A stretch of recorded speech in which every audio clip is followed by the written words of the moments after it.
এমন একটা কাজের কথা বলে দিন যেই কাজটা করলে আমি নাজাত পেয়ে যাব, আমি জান্নাতে চলে যাব ইনশাআল্লাহ, আমি পুরস্কার পাবো ইনশাআল্লাহ, জাহান্নাম থেকে বাঁচবো। নবী করিম সাল্লাল্লাহু আলাইহি ওয়াসাল্লাম বললেন, তুমি সাওম রাখো, কেননা এর চেয়ে তুলনীয় কোনো আমল নেই। তিনি বলছেন, আমি আবারও জিজ্ঞাসা করলাম, আর কি করবো ইয়া রাসূলুল্লাহ? তিনি বললেন, তুমি সাওম রাখো, এর সমতুল্য কিছু নেই। তিনি বলছেন, আমি আবারও বললাম, ইয়া রাসূলুল্লাহ, এরপর আমি কি করব? তিনি বলছেন, তুমি সাওম রাখো, এর সমতুল্য কোনো আমল নেই। আল্লাহ পাক আমাদেরকে হাদিসগুলো বোঝার তৌফিক দান করুন, আমিন। এই হাদিসগুলো আপনারা আগেও শুনেছেন, তবে আমি ফজিলত থেকে শুরু করলাম এই কারণে যে আমরা এগুলোর সামারি যদি মাথায় নেই তাহলে বিষয়টা এমন দাঁড়াচ্ছে যে রমাদান মাস কোরআন নাজিলের মাস, যে মাসটা মুসলিমদেরকে তাকওয়া দিবে, শক্তি দিবে, ঈমানের শক্তি, যার ফলশ্রুতিতে মুসলিমরা ইনশাআল্লাহ আল্লাহ পাকের জমিনে আল্লাহ পাকের দ্বীনটা প্রতিষ্ঠা করতে পারবে, নিজের ব্যক্তি জীবনে পারবে, পরিবারে পারবে, আস্তে আস্তে সমাজে আল্লাহ পাক সামর্থ্য দিলে আরও বড় পরিসরে। এর জন্য যে তাকওয়ার দরকার, যে শক্তির দরকার এবং যে কিতাবের দরকার, তিনটা বিষয় রমাদান মাসের সাথে সম্পৃক্ত। এর ফজিলত সম্পর্কে আমরা জানলাম যে আমরা যদি আল্লাহর সন্তুষ্টির জন্য এই পুরো মাস সাওম রাখি ঈমানের সাথে, আল্লাহ পাক পূর্বের সমস্ত গুনাহ মাফ করে দিবেন। আমরা জানলাম রোজাদারের মুখের গন্ধ আল্লাহর কাছে মিশক আম্বরের চেয়ে বেশি প্রিয়। আমরা জেনেছি এই মাসে কোরআন নাজিল হয়েছে। আমরা জেনেছি রোজাদারদেরকে রাইয়ান নামক দরজায় প্রবেশ করানো হবে। নবী করিম সাল্লাল্লাহু আলাইহি ওয়াসাল্লাম স্পেশালি নসিহত করছেন, তুমি সাওম রাখো, এর চেয়ে সমতুল্য কোনো আমল নেই। এটা আমাদের হিংসা বিদ্বেষও দূর করবে। এরকম অসীম ফজিলতপূর্ণ এই মাসে কিভাবে আমরা এটাকে ইফেক্টিভ রমাদান হিসেবে কাটাতে পারি, এটাই চ্যালেঞ্জ। এবং আমার টপিকটা এটাই। আমি এতক্ষণ যে কথাগুলো বলেছি এগুলো শুধু ভূমিকা। আমি মূল জায়গায় এখন যাচ্ছি যে কিভাবে আপনি এবং আমি রমাদান মাসের এই পুরো সময়টাকে ইফেক্টিভলি কাজে লাগাতে পারবো, যাতে করে এই উদ্দেশ্যগুলো অ্যাচিভ করা যায়। উদ্দেশ্যগুলো মাথায় রাখবে। ওই ব্যক্তি হতভাগা যে ব্যক্তি রমাদান মাসকে পেয়েছে কিন্তু গুনাহ মাফ করাতে পারে না, এই হাদিসটা মাথায় রাখবে। আর ফজিলতের হাদিসগুলো মাথায় রাখবে।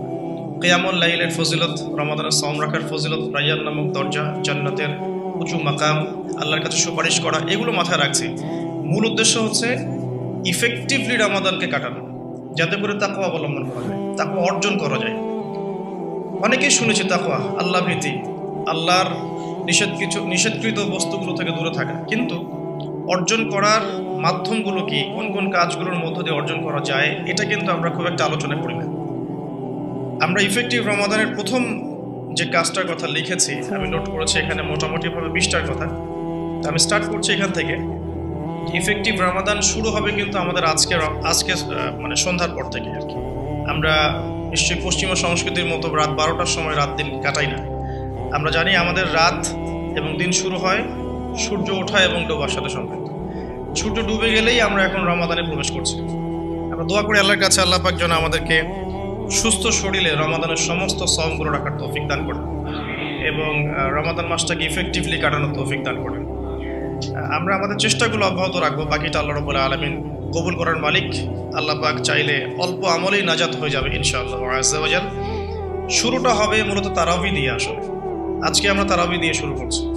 প্রথম যে কাজটা আমরা শুরু করছি রমাদান মাসে, সেটা তারাবি কেন্দ্রিক। তো আমরা সবাই চেষ্টা করব প্রথমত যে তারাবির সালাত জামাতের সাথে পড়ার জন্য, এবং তারাবির সালাতটাকে বর্তমান প্রচলিত 3G 4G সালাতের মতো না করা এবং সালাতের মধ্যে সৌন্দর্য নিয়ে আসা।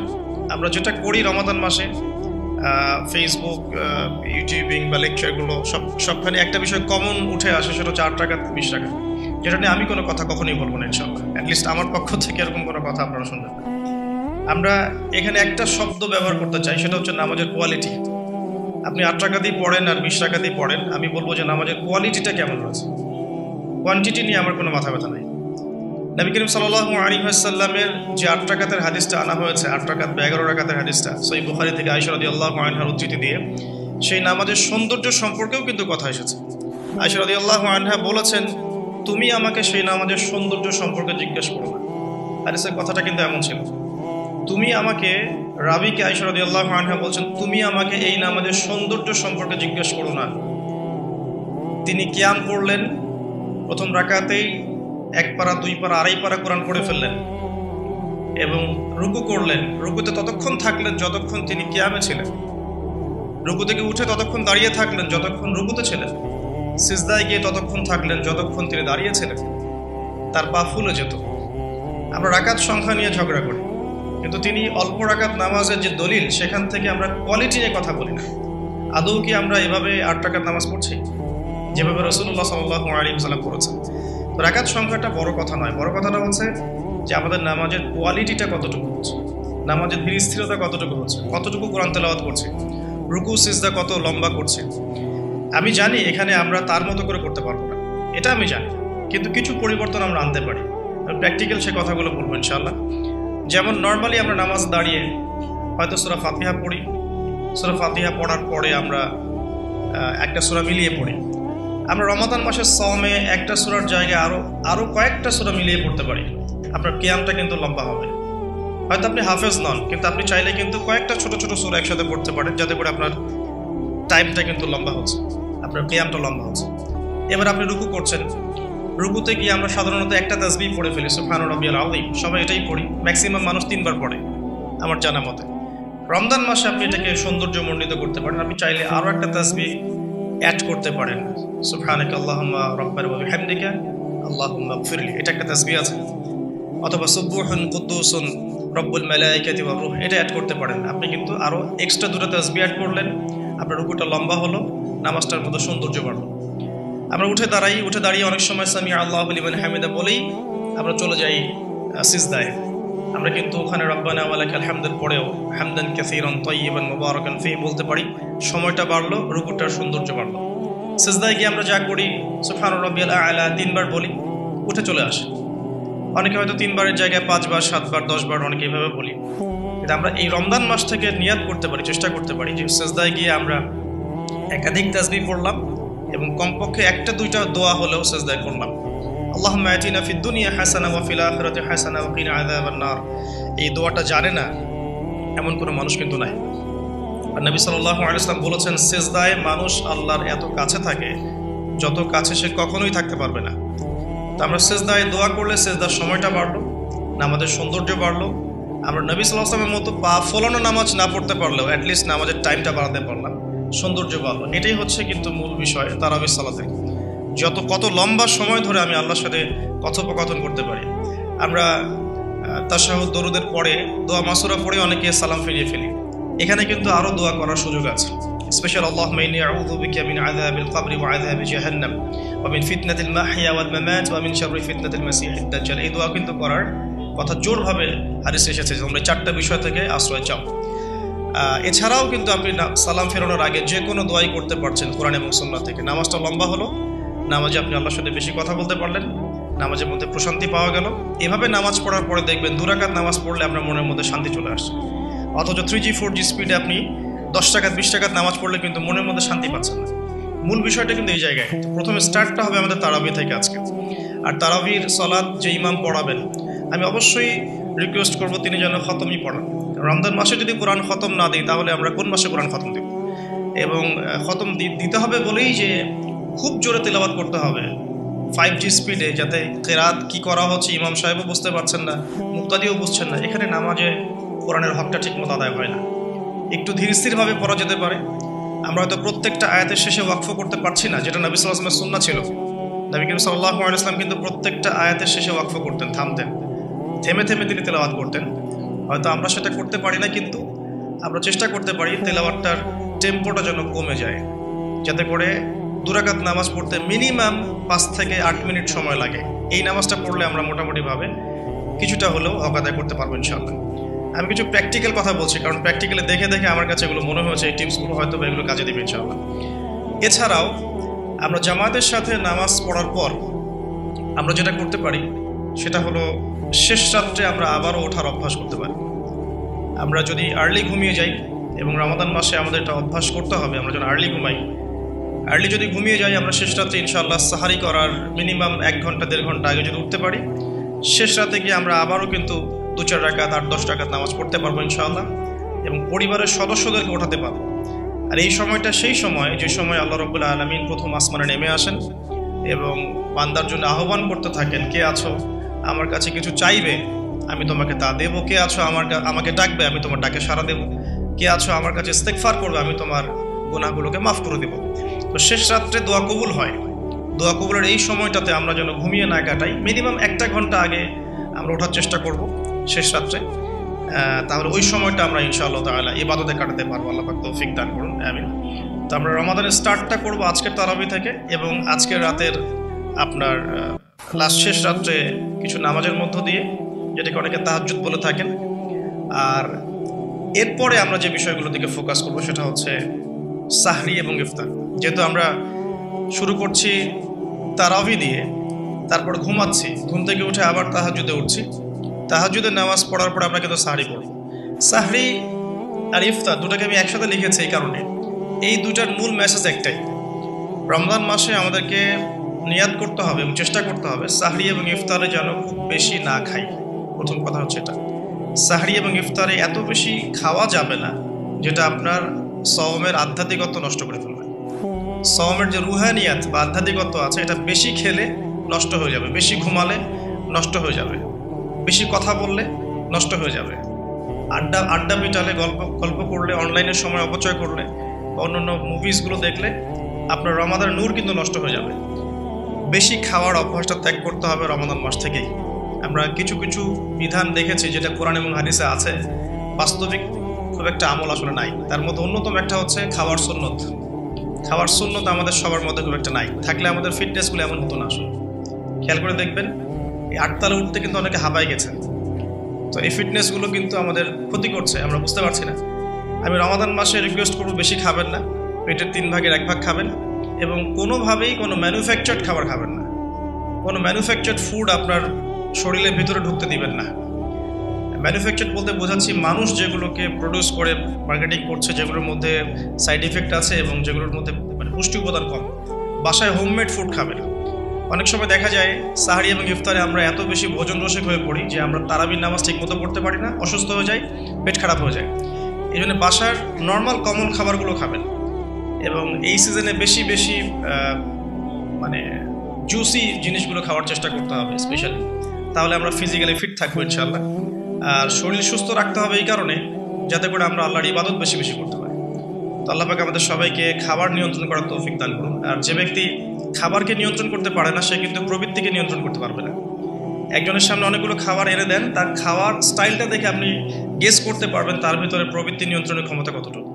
তার খাবারের স্টাইলটা দেখবেন, কিভাবে সে খাচ্ছে, সে কি গোগ্রাসে খাচ্ছে নাকি রিল্যাক্সে খাচ্ছে, খাবার দেখে কি তার মধ্যে লোলুপতা প্রকাশ পাচ্ছে, তাহলে বুঝবেন সে ব্যক্তি প্রবৃত্তিকে নিয়ন্ত্রণ করতে পারবে না। এই বিষয়টা খেয়াল রাখবেন। আমরা খাবার যত বেশি প্রডিউস করব তত বেশি আমাদের মা বোনদেরকে রান্না করা থাকতে হবে। এতে করে তাদেরও রোজার যে মাহাত্ম্য এবং রোজার যে রুহানিয়াত তারাও হারাবে, সময়ের অপচয় হবে, তাদের প্রতি এক পয়েন্ট কাইন্ড অফ জুলুম করা হবে। যদি 2-3টা আইটেমে আমার খাবার হয়ে যায়, 10টা আইটেম করার কোনো প্রয়োজন নাই। সো ম্যানুফ্যাকচার্ড খাবার আমরা বাদ দিব, ম্যানুফ্যাকচার্ড ড্রিঙ্কস বাদ দিব, এবং হোমমেড খাবারগুলো থেকে অভ্যস্ত হবে ইনশাআল্লাহ। আল্লাহ পাক তৌফিক দান করুন, আমিন। এবং রমাদান মাসে আমরা যেগুলো করার নিয়াত করছি এগুলোকে সারা বছর কিন্তু ধরে রাখতে হবে আর কি। আল্লাহ রাব্বুল আলামিন আমাদেরকে তৌফিক দান করুন, আমিন। তো তারাবি, তাহাজ্জুদ এবং খাবারের পরে ইফতারের কথাটা একটু অ্যাড করে দিই। ইফতারে এত বেশি খাবেন না যাতে করে তারাবির নামাজটা আপনি পড়তে না পারেন। ইফতারে নবী সাল্লাল্লাহু আলাইহি ওয়াসাল্লাম যে খাবারগুলো খেতেন সেই সুন্নাহ সম্মত খাবারগুলো খাওয়ার চেষ্টা করবেন ইনশাআল্লাহ। আল্লাহ পাক তৌফিক দান করুন। এরপরে আমি যে কয়েকটা পয়েন্টস লিখেছি তার মধ্যে একটা হচ্ছে যে রমাদান মাসে সওম রাখা অবস্থায় প্রথম কাজ আমাদের 5 ওয়াক্ত সালাত জামাতে পড়া। সারা বছর কি করেছি, তো এই রমাদান মাস থেকে নিয়াত করতে হবে যে 5 ওয়াক্ত সালাত যেন জামাত না ছুটে যায়। এটা যারা লোকাল তাদের জন্য খুব প্রযোজ্য, যারা মুসাফির তাদের হয়তো ছুটতে পারে। যদি ছুটেও যায় একা একা পড়ে ফেলতে হবে। যদি সম্ভব হয় বাসায় জামাত করা যেতে পারে যদি ছুটে যায়। রমাদান মাসে 5 ওয়াক্ত সালাত জামাতে পড়লে অন্যান্য মাসের যে নেকি তার চেয়ে মিনিমাম 70 গুণ নেকি বেশি হবে ইনশাআল্লাহ। আর জামাত একটা ঐক্য দেয়, একটা পরিচিতি হয়, হৃদ্যতা, ভালোবাসা বাড়ায়। একটা মুসলিম কমিউনিটির মধ্যে জামায়াতের গুরুত্ব অনেক বেশি, জামায়াতের সাথে নামাজ এই বিষয়টার গুরুত্ব অনেক বেশি। আমরা রমজান মাসে অ্যাটলিস্ট এই মাসে অভ্যস্ত হই যাতে করে আমাদের রমাদানের 5 ওয়াক্ত সালাত জামাতটা ছুটে না যায়। আল্লাহ পাক তৌফিক দান করুন, আমিন। স্পেশালি ফজরের সালাত এবং এশার সালাত, এই দুটো জামাত যেন কোনোভাবেই না ছুটে যায়। আল্লাহ পাক আমাদেরকে তৌফিক দান করুন, আমিন। ফরজগুলো আদায়ের পাশাপাশি এরপর আমি নোট করেছি রমাদান মাসে ডেইলি 12 রাকাত সুন্নাহ আদায় করার চেষ্টা করা উচিত। আমরা অনেক সময় দেখা যায় ফরজ নামাজগুলো পড়ি, সুন্নত নামাজগুলো তো অনেক সময় গাফিলতি হয়ে যায়, মিস হয়ে যায়। রমাদান মাসে ফরজকে যতটা গুরুত্ব দিচ্ছি সুন্নাহকেও ততটা গুরুত্ব দেওয়া উচিত, কারণ এই মাসে একটা নফল আপনাকে সুন্নাহ নেকি দিয়ে দিবে, একটা সুন্নাহ আপনাকে ফরজের নেকি দিয়ে দিবে ইনশাআল্লাহ। তো 12 রাকাত সুন্নাহ এই কারণে বলেছি কারণ এটা সহজ সাধ্য এবং সবাই করতে পারবে ইনশাআল্লাহ। ফজরের আগের 2 রাকাত সুন্নাহ, জোহরের পূর্বে 4 পরে 2, এশার পরে 2 আর মাগরিবের পরে 2, এই যে মোট 12 রাকাত সুন্নাহ। নবী সাল্লাল্লাহু আলাইহি ওয়াসাল্লাম বলেছেন যে ব্যক্তি 12 রাকাত সুন্নাহ আদায় করবে প্রতিদিন, তার জন্য জান্নাতে একটা করে ঘর নির্মাণ করা হবে ইনশাআল্লাহ তাআলা। তো রমাদান মাসে আমরা এই সুযোগটা নষ্ট করব না, আল্লাহ পাক আমাদেরকে তৌফিক এনায়েত করুন, আমিন। তো 5 ওয়াক্ত সালাত জামাতের সাথে 12 রাকাত সুন্নাহ। আমরা কিন্তু প্রতিটা কাজ করছি কি উদ্দেশ্যে? ওই যে শেষের অংশটুকু লাআল্লাকুম তাত্তাকুন, এই যে তারাবি, আমার এই তাহাজ্জুদ, আমার এই কম খাওয়া, আমার এই কম কথা বলা, কম মেলামেশা করা মানুষের সাথে, আমার হালাল স্ত্রীকে ছেড়ে দেয়া, খাবার পানি ছেড়ে দেয়া, 5 ওয়াক্ত নামাজ জামাতে পড়া, ডেইলি 12 রাকাত সুন্নাহ আদায় করা, এগুলোর উদ্দেশ্য কি? আমার উদ্দেশ্যটা কিন্তু ওইটা, লাআল্লাকুম তাত্তাকুন, যাতে করে আমি শক্তি অর্জন করতে পারি, যেই শক্তি দিয়ে আমি ইসলামের বিজয় অর্জন করতে পারবো। উদ্দেশ্য কিন্তু আমাদের এইটা, এগুলো জাস্ট কাজ এবং মাধ্যম। সামনে যাচ্ছি, রমাদান মাসে আমরা বেশি বেশি দোয়া করার চেষ্টা করবো ইনশাআল্লাহ, কারণ সওম রেখে বেশি বেশি দোয়া করতে উৎসাহিত করা হয়েছে, কারণ 3 ব্যক্তির দোয়া ফেরত দেওয়া হয় না। একজন মুসাফির, যে ব্যক্তি সফরের মধ্যে আছে, আল্লাহর কাছে দোয়া করলেই দোয়া কবুল হবে ইনশাআল্লাহ। একজন ব্যক্তি যে পিতা বা মাতা হয়েছে, তার সন্তানের জন্য দোয়া করলে দোয়া কবুল হবে ইনশাআল্লাহ। আরেকজন হচ্ছে সে ব্যক্তি যে ব্যক্তি রমাদান মাসে বা অন্য যে কোনো সময় রোজা রেখেছে, সওম রেখেছে, সওমরত অবস্থায় তার দোয়াকে ফেরত দেওয়া হবে না। স্পেশালি সে যদি ইফতার করতে থাকে সেই সময়ের দোয়াকে তার ফেরত দেওয়া হবে না ইনশাআল্লাহ।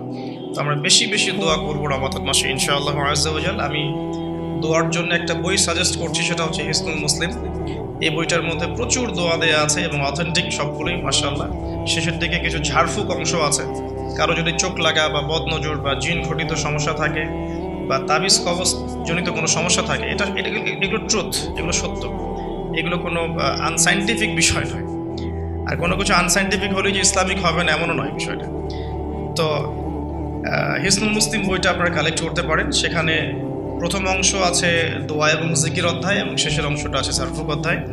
আপনারা মিনিমাম প্রথম অংশটুকু মুখস্থ করে ফেলতে পারেন। আর দোয়া করার সময় জায়গাগুলো বুঝে দোয়া করতে হবে, যে কখন কিভাবে দোয়া করলে দোয়াগুলো কবুল হবে।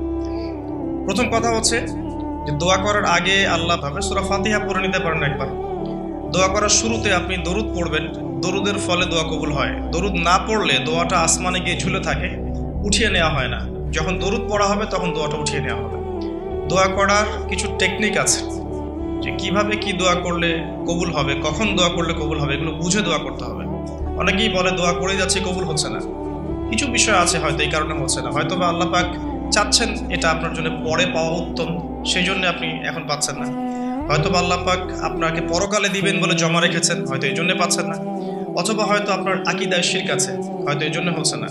হয়তো বা আমলে বেদাত আছে, এই কারণে হচ্ছে না। অথবা আপনার রিজিকে কোনো হারাম কিছু আছে, মেবি এই কারণে আপনার দোয়া কবুল হচ্ছে না। অথবা আপনি তাড়াহুড়া করছেন। তাড়াহুড়ার ব্যাখ্যায় নবী সাল্লাল্লাহু আলাইহি ওয়াসাল্লাম বলেছেন যে মানুষ বলে আমি দোয়া করেই গেলাম, আমার দোয়া কবুল হলো না। তো আমরা জেনে নিব যে কোন কোন জায়গায় কিভাবে দোয়া করলে দোয়া কবুল হবে। এই বইটার মধ্যে সবই দেয়া আছে, হিসনুল মুসলিম বইটার মধ্যে। তারপর আমি বলছি আমার ব্যক্তিগত ইলম থেকে কিছু কথা, সেটা হলো দোয়া করার আগে অবশ্যই আল্লাহর প্রশংসা করবেন, অ্যাটলিস্ট একবার আলহামদুলিল্লাহ বলে হাত তুলবেন। তারপরে আপনি নবী সাল্লাল্লাহু আলাইহি ওয়াসাল্লামের কাছে উপরে একবার দরুদ পড়বেন। আগে আল্লাহর প্রশংসা, তারপরে দরুদ। এরপরে আপনি নিজের পাপের ক্ষমা চাবেন। আগে আপনি পাপ করেন বা না করেন, আগে বলবেন রব্বিগফিরলি, আল্লাহ আমাকে মাফ করুন, পাপ করেন বা না করেন। এটা সুলাইমান আলাইহিস সালামের সেই দোয়া থেকে আমি শিক্ষা নিয়েছি। সুলাইমান আলাইহিস সালাম যে বিখ্যাত দোয়ায় বলেছিলেন যে আল্লাহ আমাকে এমন মুলক এবং রাজত্ব দান করুন যে মুলক আর রাজত্ব আপনি কাউকে কখনো দেননি। এই দোয়ার শুরুতে তিনি বলেছেন রব্বিগফিরলি, আল্লাহ আমাকে মাফ করুন। তো এটা আদব, দোয়ার আদব হচ্ছে আগে নিজের ক্ষমা চাওয়া, আল্লাহর কাছে নিজের ভুলের ক্ষমা চাওয়া, তারপরে দোয়া করা। হামদ সানা, দরুদ, এরপরে আপনি ক্ষমা চাবেন। এবার আপনি দোয়াগুলো করবেন আপনার মন থেকে। আরবি দোয়া জানা থাকলে আরবিতে দোয়া করবেন, কারণ আপনি আপনার রবের সাথে আরবি দিয়ে কথা বলবেন, এর চেয়ে আসলে গর্বের কি হতে পারে? আরবি ভাষা কেন শিখব? কি দরকার আছে? এটা কি সাম্প্রদায়িকতা? আল্লাহ রাব্বুল আলামিনের আল্লাহ পাক যে ভাষায় কোরআন নাজিল করেছেন, আল্লাহ পাক যে ভাষায় কথা বলেছেন কোরআনে, সেই ভাষায় আমি আল্লাহর সাথে কথা বলছি, এর চেয়ে গর্বের কি আছে আমার জন্য? আরবি কেন শিখছি, কেন শিখবো? এই ভাষা দিয়ে আমি আল্লাহর সাথে কথা বলবো। জান্নাতে এই ভাষা চলবে, কোরআন এই ভাষায় নাজিল হয়েছে, কবরে এই ভাষায় প্রশ্ন করা হবে, তা আমি কেন এই ভাষায় আল্লাহর সাথে কথা বলবো না? এর মানে এই নয় যে কেউ যদি আরবি না জানে অন্য ভাষায় দোয়া করতে পারবে না, এমনটা নয়। অবশ্যই কেউ যদি আরবি না জানে, বেসিক দোয়াগুলো না জানে, সে বাংলাতে দোয়া করতে পারে, কোনো সমস্যা নেই। ইংরেজিতে দোয়া করতে পারে, উর্দু দিয়ে দোয়া করতে পারে। ভাষাগত পার্থক্য আল্লাহর কাছে নেই, তবে আরবির মর্যাদা আছে। আর এটা আমার কাছে গর্বের বিষয় মনে হয় যে আমি আরবি দিয়ে আমার রবের সাথে কথা বলতে পারছি। আমি আরবি দিয়ে কথা বলছি, এবং আরবি দিয়ে দোয়ার ক্ষেত্রে আপনি এত এত ভালো করে মনের ভাব প্রকাশ করতে পারবেন অল্প শব্দে, যেটা হয়তো অন্য কোনো জায়গায় সম্ভব নয়। এরপরেও আমি বলবো যে মাতৃভাষায় মানুষের মনের ভাব প্রকাশের ক্ষেত্রে সহজতা আছে। যদি কেউ আরবি না জানেন, সেক্ষেত্রে মাতৃভাষাতেই বেশি বেশি দোয়া করবেন, চলতে ফিরতে দোয়া করবেন। নির্দিষ্ট সময়েই দোয়া করতে হবে এমন নয়। রোজা রেখে সারাটা দিন যখনই আপনার মন চাচ্ছে, মনের মধ্যে একটা কিছু চাহিদা আসছে, আপনি দোয়া করে ফেলবেন। নবী সাল্লাল্লাহু আলাইহি ওয়াসাল্লাম বলেছেন, যদি তোমাদের কারো জুতার ফিতাও ছিঁড়ে যায়, সে যেন সেই ফিতাটাও আল্লাহর কাছে চেয়ে নেয়। প্রতিটা বিষয় আল্লাহর সাথে শেয়ার করতে হবে। আল্লাহ, আমার চাকরির দরকার, আমার রিজিকের সমস্যা, আমার পারিবারিক সমস্যা, আমার ব্যবসার সমস্যা, আমার ইলম অর্জন করতে চাই, আল্লাহ ইলম দান করো। আল্লাহ, আমি শারীরিকভাবে অসুস্থ। বিভিন্ন রকম সমস্যা আমরা জর্জরিত আছি। প্রত্যেক মানুষের কোনো না কোনো সমস্যা আছে। সমস্যা থাক বা না থাক, দোয়া করতেই থাকতে হবে। যে ব্যক্তি সুখের সময় বেশি বেশি দোয়া করে, আল্লাহ পাক দুঃখের সময় তার দোয়া বেশি কবুল করেন, এমনটা হাদিস এসেছে। যে ব্যক্তি সুখের সময় ভালো আছে, এখন আমার ফিজিক্যাল আমি ফিট, এখন আমি আল্লাহ পাকের অসীম নিয়ামতের মধ্যে আছি, বাড়ি গাড়ি টাকা করি, আত্মীয় স্বজন, স্ত্রী সন্তান সবই আছে, আমার কোনো কিছুর অভাব নাই। এরকম সুখের সময় যে ব্যক্তি বেশি বেশি দোয়া করবে, ইস্তেগফার করবে, ক্ষমা চাবে, আল্লাহ পাক দুঃখের সময় সেই বান্দার পাশে থাকবেন ইনশাআল্লাহ। আর সবচেয়ে বড় দুঃখের দিন তো কিয়ামতের দিন। আল্লাহ পাক সেদিন ইনশাআল্লাহ আমাদের সাথে থাকবেন ইনশাআল্লাহ তাআলা। দোয়ার আগে এই আদবগুলো মেনটেন করবেন। বাংলা ভাষায় দোয়া করেন যদি আরবি না জানেন। আর আরবি জানার দিকে আমি বেশি জোর দিচ্ছি, আরবি জানলে বেশি ভালো হয়। হিসনুল মুসলিম বইটা সাজেস্ট করলাম, এবং দোয়া করার কিছু টাইম আমি বলছি যে এই সময়গুলো আপনি বেশি বেশি দোয়া করতে পারেন। রোজা রেখে সারাদিন দোয়া করতে পারেন যে কোনো সময়, স্পেশালি নামাজের সেজদায়। একটা সেজদাও যেন বাদ না যায় যেখানে আপনি কোনো দোয়া করেন নাই।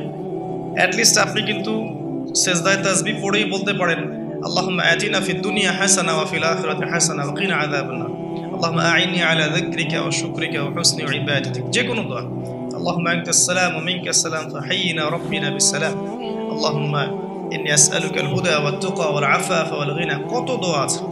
রব্বি হাবলি মিনাস সালিহিন, আল্লাহুম্মা রব্বানা আতিনা ফিদ দুনিয়া হাসানা ওয়া ফিল আখিরাতি হাসানা ওয়া কিনা আযাবান নার, রব্বির হামহুমা কামা রাব্বায়ানি সাগীরা, রব্বানা আতিনা মিন লাদুনকা রাহমা ওয়া হাইয়্যি লানা মিন আমরিনা রাশাদা। প্রচুর দোয়া আছে, দোয়ার উপরে সেশন করা যাবে। আপনি সেজদায় বেশি বেশি দোয়া করেন, মিনিমাম 1টা 2টা 3টা করে দোয়া করার চেষ্টা করেন। যদি আরবি না জানেন, আপনি নফল নামাজে, সুন্নত নামাজে বাংলাতেও দোয়া করলে ইনশাআল্লাহ কবুল হবে। আল্লাহ পাক সমস্ত ভাষাই বোঝেন ইনশাআল্লাহ তাআলা। সেজদায় দোয়া করেন বেশি বেশি। আমি সাজেস্ট করবো যে রমজান মাসে আপনি 2 আজানের মাঝখানে দোয়া করবেন। আজান হয়েছে, আজানের সময় দোয়া করলে দোয়া কবুল হয়ে যায়। আজান এবং একামতের মাঝখানে দোয়া করলে দোয়া কবুল হয়ে যায়। রমাদান মাসে লাইলাতুল কদর আছে, শেষ দশকের বেজর রাতগুলোর মধ্যে আমরা একে পাবো।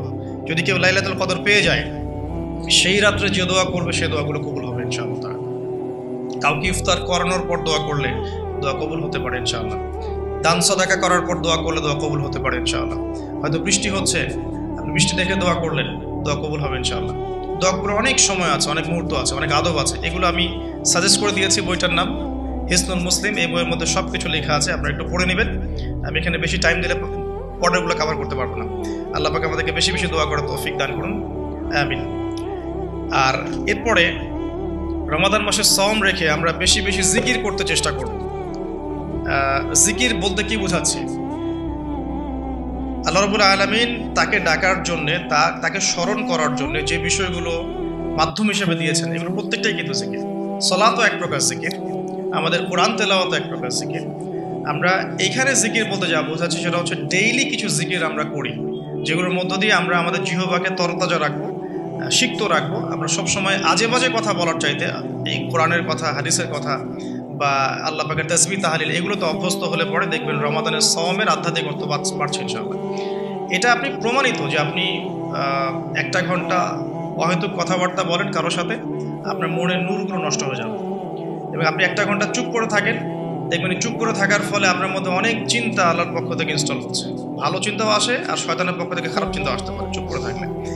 আর যদি আপনি বেশি বেশি জিকির করতে থাকেন, ফর এক্সাম্পল 100 বার সুবহানাল্লাহ, ফর এক্সাম্পল আলহামদুলিল্লাহ, আল্লাহু আকবার, লা হাওলা ওয়ালা কুওয়াতা ইল্লা বিল্লাহ, আস্তাগফিরুল্লাহ ওয়া আতুবু ইলাইহি, হাসবিয়াল্লাহ নি'মাল ওয়াকিল, আপনি বলছেন লা ইলাহা ইল্লাল্লাহ অথবা লা ইলাহা ইল্লাল্লাহ ওয়াহদাহু লা শারীকা লাহু লাহুল মুলকু ওয়া লাহুল হামদু ওয়া হুয়া আলা কুল্লি শাইইন কাদির, সুবহানাল্লাহি ওয়া বিহামদিহি সুবহানাল্লাহিল আযীম অথবা সুবহানাল্লাহিল আযীম ওয়া বিহামদিহি। এরকম প্রচুর জিকির দেয়া আছে, কিন্তু এই বইয়ের মধ্যে দেয়া আছে।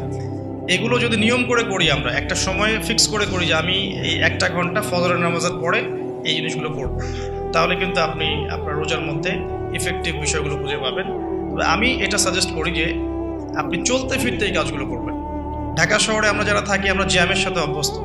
আমি বলবো যে জ্যাম যেমন একটা আযাব আমাদের জন্য, আমরা মানে বস্তুবাদিতার পিছনে বেশি ছুটছি, তো আল্লাহ পাক এই জন্য আমাদের সময়টাকে খেয়ে ফেলছে। এত দ্রুত তুমি দুনিয়ার দিকে ছুটতে চাও, থাকো, বসে থাকো এখানে। যত বেশি ছুটবেন তত বেশি আল্লাহ পাক পিছিয়ে দিবেন। দুনিয়ার দিকে আপনি যত বেশি ছুটবেন আপনাকে আল্লাহ পাক তত পিছিয়ে দিবেন। তবে মুমিনরা এটাকে নিয়ামত মনে করতে পারে। আপনি জ্যামে বসে 1 পারা কোরআন তেলাওয়াত করতে পারবেন। আমি চেষ্টা করি, জ্যামে বসে আছেন আপনি এই তাসবিহ তাহলিলগুলো করতে পারেন। তাসবিহ একটা পকেটে রাখেন, আপনি বের করেন, জ্যামে বসে আছেন, 100 বার সুবহানাল্লাহ পড়তে আপনার 5 মিনিটও লাগবে না। 100 বার আলহামদুলিল্লাহ পড়তে পারেন বসে বসে, 100 বার আল্লাহু আকবার পড়তে পারেন, লা ইলাহা ইল্লাল্লাহ পড়তে পারেন, আস্তাগফিরুল্লাহ ওয়া আতুবু ইলাইহি 100 বার পড়তে পারেন, আল্লাহুম্মা সাল্লি আলা মুহাম্মাদ ওয়া সাল্লিম দরুদ পড়তে পারেন 100 বার। আপনি দেখবেন সময়টা কাজে লাগলো, আপনার কিন্তু সময়টা কাজে লাগলো এবং আপনার মনের মধ্যে কিছু খারাপ চিন্তা চেতনা আসছিল, এটা দূর হয়ে গেল, মনটা শান্ত হলো, রিল্যাক্স থাকলেন, আল্লাহর নূর আসলো। এই কাজগুলোই একসাথে মিলে কিন্তু রোজাটাকে আপনার ইফেক্টিভ বানাবে। শুধুমাত্র না খেয়ে থাকাটা আপনাকে খুব একটা রুহানিয়াত দিবে না। আল্লাহ পাক আমাদেরকে বেশি বেশি জিকির করার তৌফিক দান করুন। আমি তারপরে বলবো সওম রেখে ইস্তেগফার করতে হবে বেশি বেশি। ইস্তেগফার মানে আস্তাগফিরুল্লাহ ওয়া আতুবু ইলাইহি, এবং শুধু মুখে বলা নয়, বরং আমি একটা পদ্ধতি অবলম্বন করার চেষ্টা করছি, আমার কাছে এটা ইফেক্টিভ মনে হয়েছে বলে শেয়ার করছি। সেটা হলো আমি চেষ্টা করছি যে আমার জীবনে যে পাপগুলো হয়েছে আমার দ্বারা, যেগুলো আমার মনে পড়ছে, বড় বড় পাপ আমার মনে পড়ছে, আপনি কিন্তু আপনার পাপ মনে করতে পারবেন আপনি যে আপনি কি কি পাপ করেছেন, বড় বড় পাপ কিছু, সবগুলো হয়তো পারবেন না, কিছু কিছু পারবেন। একটা খাতা আমি নোট করার চেষ্টা করছি যে আমার জীবনে মেজর কি কি বড় বড় পাপ হয়েছে বলে আমার কাছে মনে হচ্ছে। তো এরকম পাপ আপনি একটা লিস্ট করতে পারেন, এবং যখন একটা পাপের কথা মনে হবে এই পাপ সংক্রান্ত বিষয়গুলো কিন্তু মাথায় চলে আসবে, ওখানে আমার কি ভুল ছিল আসলে, এবং সেই ভুলটা যেন আমার পরিবারবর্গ না করে, এবং সেই ভুলটা যেন আমার বাচ্চারা না করে। ঠিক আছে? তো আমরা মিউজিক শুনেছি, লিখেছি যে হ্যাঁ মিউজিক শুনেছি, হয়তো বসে বসে খেলা দেখেছি, এগুলো কাজ করেছে। রাস্তাঘাটে চলতে ফিরতে আমাদের নজর এদিকে ওদিকে চলে গিয়েছে। এমন কেউ নাই এখন এই বিশ্বে বসবাস করে যারা কখনো অনলাইনে ঢুকে একটা মেয়ের নগ্ন ছবি চোখে পড়েনি। এমনটা হয়েছে। আমরা কিন্তু নোট আউট করতেই পারি আমাদের পাপগুলো কি কি হয়েছে। নোট আউটগুলো করলে আমরা যেটা করতে পারি, এই রমাদানে ইন্ডিভিজুয়ালি একটা একটা করে পাপের কথা মনে করে আল্লাহর কাছে মাফ চাইতে পারি। যদিও বা এভাবে বললেও হয়ে যায় আল্লাহ আমার তুমি সমস্ত পাপ মাফ করে দাও, কিন্তু ইন্ডিভিজুয়ালি যখন বলবেন তখন আপনি ফিলটা পাবেন যে আমি ওই পাপটা করেছিলাম, এইটা ঠিক হয়নি, ওইটা ঠিক হয়নি। তখন ইনশাআল্লাহ তাআলা ইস্তেগফারটা পারফেক্ট হবে, এবং ইস্তেগফারের ভিতরে একটা প্রাণ আসবে ইনশাআল্লাহ। শুধু মুখে বলবো না যে আস্তাগফিরুল্লাহ ওয়া আতুবু ইলাইহি। তো আমি এটা চেষ্টা করছি লিখে ফেলার জন্য। তো এখানে দুটো বিষয় আসবে, একটা হচ্ছে আমার কিছু আল্লাহর সাথে জড়িত পাপ, এবং আল্লাহর সাথে জড়িত পাপগুলো কিন্তু মাফ পাওয়া খুব সহজ। মুখলেসভাবে তওবা করলেই আল্লাহ পাক মাফ করে দিবেন ইনশাআল্লাহ। এবং আল্লাহ রাব্বুল আলামিন এমনও বলেছেন যে আমি এই পাপগুলোকে নেকি দিয়ে পরিবর্তন করে দেব, এটা আল্লাহ পাক বলেছেন। আরেকটা বিষয় আছে, আল্লাহ পাকের কিছু হক নষ্ট করেছে, যেমন নামাজ, হয়তো একটা সময় নামাজ পড়ি নাই, একটা সময় রোজা রাখি নাই, একটা সময় দেখা গেছে কেউ যাকাত দেয় নাই ইত্যাদি। এগুলোর জন্যে দুটো অপশন, এখানেও দুটো অপশন। কিছু কিছু আলেম বলেছেন যে এর জন্য খালেস তওবাই যথেষ্ট, এর কাফফারার দরকার নাই। আবার কিছু কিছু আলেম বলেছেন যে নামাজ যতগুলো কাজা হয়ে গেছে এগুলোকে হিসেব করে কাজা আদায় করে দেয়া। এরকম দুটো স্কুল অফ থট কিন্তু আছে, আমি এটা ঘাটাঘাটি করেছি। তবে আমি সবশেষ যার মতটাকে বেশি প্রাধান্য দিয়েছি এই পর্যন্ত, সেটা হচ্ছে আল্লামা তাকি উসমানী দামাত বারাকাত। তার বইয়ের মধ্যে তাসাউফ আত্মশুদ্ধি বইটার মধ্যে লেখা আছে যে এটা সবচেয়ে বেশি উত্তম হবে যদি কেউ তার জীবনের নামাজ এবং সওম এবং যাকাত এগুলোর হিসেব করে তওবা করার পরে আদায় করে দেওয়ার চেষ্টা করে। এবং ইনশাআল্লাহ আমি সে চেষ্টা করব, আপনারাও সে চেষ্টা করেন, এটা অনুরোধ করবো আর কি। এতে করে উনি এই কথাটা এই জন্য বলেছেন যে একজন মানুষ অমুসলিম ছিল, মুসলিম হয়েছে, তখন না হয় তার সমস্ত গুনাহ মাফ হয়ে যাবে। কিন্তু আমরা মুসলিম ছিলাম, 1 বছর 2 বছর নামাজ পড়েন নাই, এই গুনাহটা কিভাবে মানে কাফফারা না দিলে মাফ হতে পারে? ওনার যুক্তি এটা। তো যদিও অনেক আলেম বলেছেন যে তওবা করলে মাফ হয়ে যাবে, আল্লাহ পাক মাফ করে দিবেন, বেশি বেশি নফল নামাজ পড়লে ঘাটতি পূরণ হয়ে যাবে, কিন্তু ফরজের ঘাটতিগুলো ফরজ দিয়ে আদায় করাটা উত্তম হবে বলে আমার মত। আল্লাহ পাক আমাদেরকে সাধ্যমতো করার তৌফিক দান করুন। আরেকটা অপশন আছে, রমজান মাসে উমরা করতে পারেন। রমজান মাসে যদি উমরা করতে পারেন বা সুযোগ হয়, আল্লাহ যদি তৌফিক দান করেন, সেখানে একটা সুবিধা আছে, যেমন মক্কায় 1 ওয়াক্ত নামাজ পড়লে আপনি অনেক ওয়াক্তের নেকি পাচ্ছেন, এবং মদিনাতেও 1 ওয়াক্ত নামাজ পড়লে আপনি 1000 ওয়াক্তের নেকি পাচ্ছেন। তো এখানে কিন্তু ওই কাফফারাটা আদায় হয়ে যাবে ইনশাআল্লাহ। এটা একটা সুযোগ। উমরা করতে যেতে পারেন, আর যদি যান আমাকে সাথে নিয়ে যান, আল্লাহ পাক তৌফিক দান করুন। ঠিক আছে। আর আরেকটা বিষয় আছে, পাপের লিস্ট করতে গিয়ে আমি যেটা দেখেছি সেটা হচ্ছে যে কিছু পাপ থাকবে যেগুলো মানুষের সাথে সম্পৃক্ত, এগুলো সবচেয়ে ডেঞ্জারাস।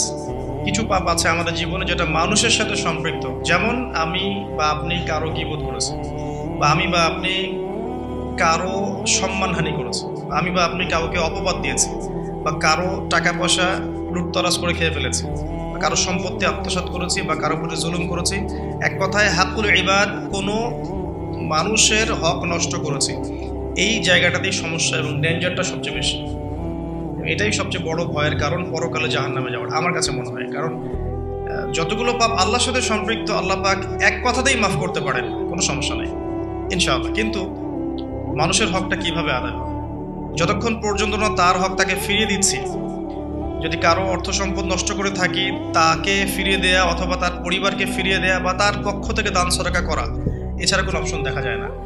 কাউকে গালি দিয়েছি, তার কাছ থেকে ক্ষমা নিয়ে নেওয়া অথবা তার জন্য দোয়া করা, এছাড়া কোনো অপশন দেখা যায় না।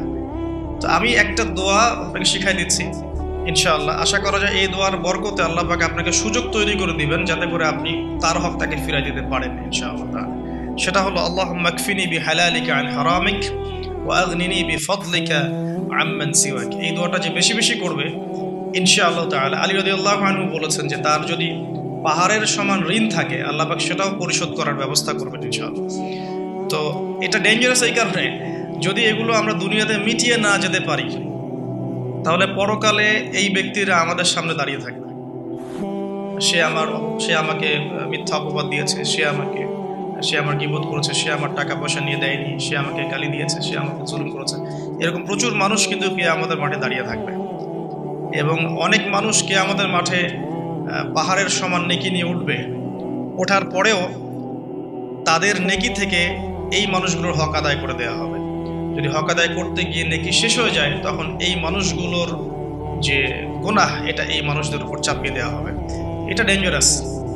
অনেক অনেক নেকির কাজ করেও পরকালে মিসকিন হওয়াটা নিতান্তই হতভাগ্য। আমরা চাই না আল্লাহ পাক এই কাতারে আমাদের অন্তর্ভুক্ত করুন।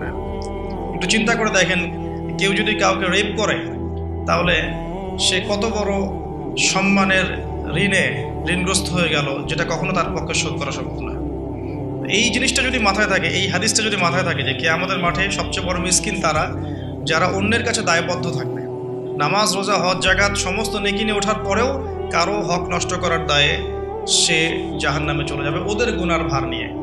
এই জিনিসটা সবচেয়ে ডেঞ্জারাস। এই কারণেই আসলে কম কথা বলা উচিত এবং কম মানুষের সাথে মেশা উচিত এবং মুখ বন্ধ রাখাই ভালো। বেশি না বলা, বেশি কিছু ভাবতে না যাওয়া, বেশি গেজ না করা। এবং অনলাইন এমন একটা প্ল্যাটফর্ম যেটা আমাদের এই সুযোগটা বাড়িয়ে দিয়েছে, যাতে করে আমরা নির্দ্বিধায় একে অপরের গীবত সমালোচনাকে একটা ট্রেডিশন মনে করছি, বাট এগুলোর বড় শাস্তি আমাদের জন্য অপেক্ষা করছে। আল্লাহ পাক এগুলো থেকে আমাদেরকে হেফাজত করুন, আমিন। মানুষের সাথে জড়িত পাপ থেকে আল্লাহ পাক আমাদেরকে বাঁচাক।